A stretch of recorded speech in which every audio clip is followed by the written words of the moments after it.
नमस्कार दोस्तों, स्वागत है आपका सागर उत्सव अकेडमी में। आज हम एक्सरसाइज 9.1 का प्रश्न क्रमांक 7 हल करेंगे। प्रश्न क्रमांक 7, भूमि के एक बिंदु से एक 20 मीटर ऊंचे भवन के शिखर पर लगी एक संचार मीनार के तल और शिखर का उन्नयन कोण 45 और 60 है। मतलब उसने क्या बोला है कि भूमि पर कोई एक बिंदु से, ये बिंदु हो गया, और इसका ये है 20 मीटर ऊंचे भवन, ये भवन हो गया, और भवन के ऊपर ये थोड़ी टेढ़ी हो गई, इसे ठीक करें, भवन और इसके ऊपर लगी है। तो उसने बोला है ना 20 मीटर ऊंचे भवन, तो ये तो है हमारा भवन। कहाँ से कहाँ तक?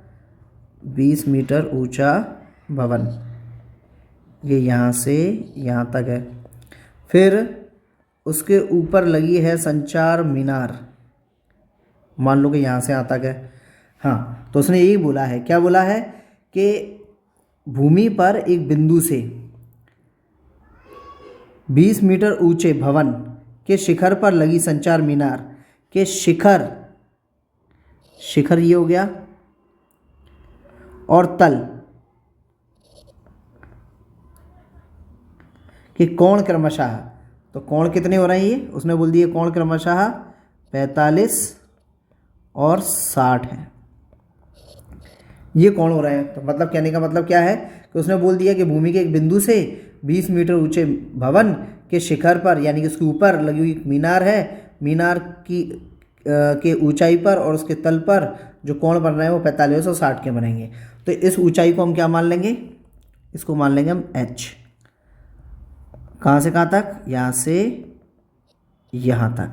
ठीक है, इतना तो बन गया। इसका नाम दे देते हैं, तो क्या नाम हो जाएगा इसका?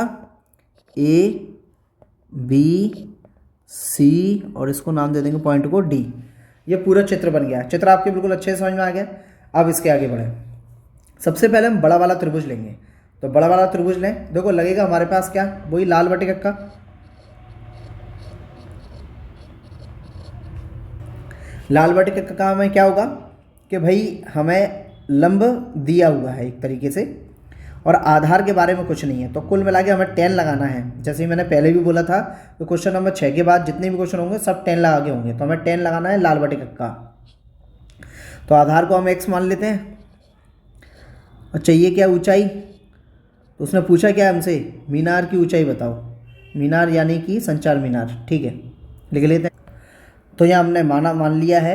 तो माना में क्या लिखा है हमने कि माना की मीनार की ऊंचाई h है।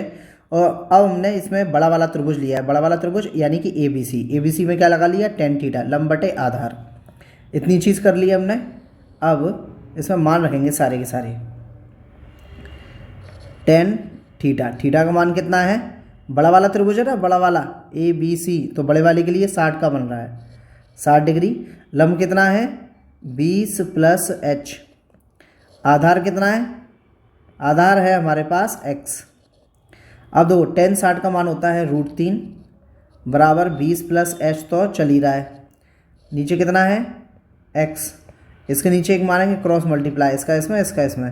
तो 20 प्लस h का करेंगे एक में, तो 20 प्लस h बराबर √3x आ गया। इसे बोल देंगे हम समीकरण 1, है ना। अब लेंगे छोटा वाला त्रिभुज, तो उसके लिए भी लिख लेंगे। तो हम लिख देंगे कि क्या लिखा है हमने कि त्रिभुज DBC में tan थीटा बराबर लंब बटे आधार। तो tan थीटा, थीटा बराबर हमारे पास छोटा वाला त्रिभुज है ना DBC, तो छोटे वाले त्रिभुज में 45 का कोण बन रहा है, 45, और लंब कितना है हमारा? 20, आधार कितना है? x। और tan 45 का मान कितना होता है? इसको पूरा हटा दो। tan 45 का मान होता है हमारे पास 1, और बराबर में कितना है? 20 बटे x।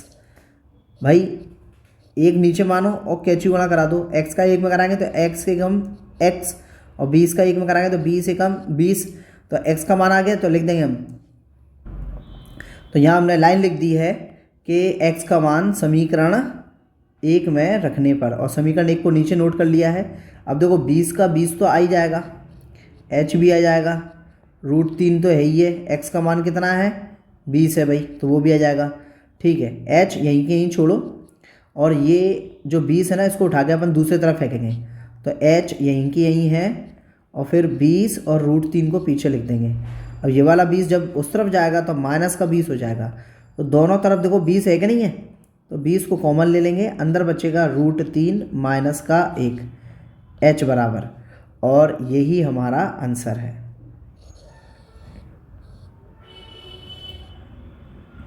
यही हमारा आंसर है, किताब में आपका यही आंसर दिया हुआ है। ठीक है ना। सॉल्व करने को तो इससे भी आगे सॉल्व करते चले आओ, लेकिन मतलब नहीं है, यही इतना ही आंसर है, किताबें में भी यही दिया है।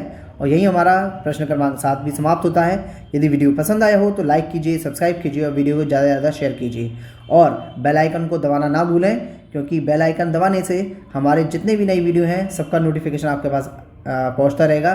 धन्यवाद।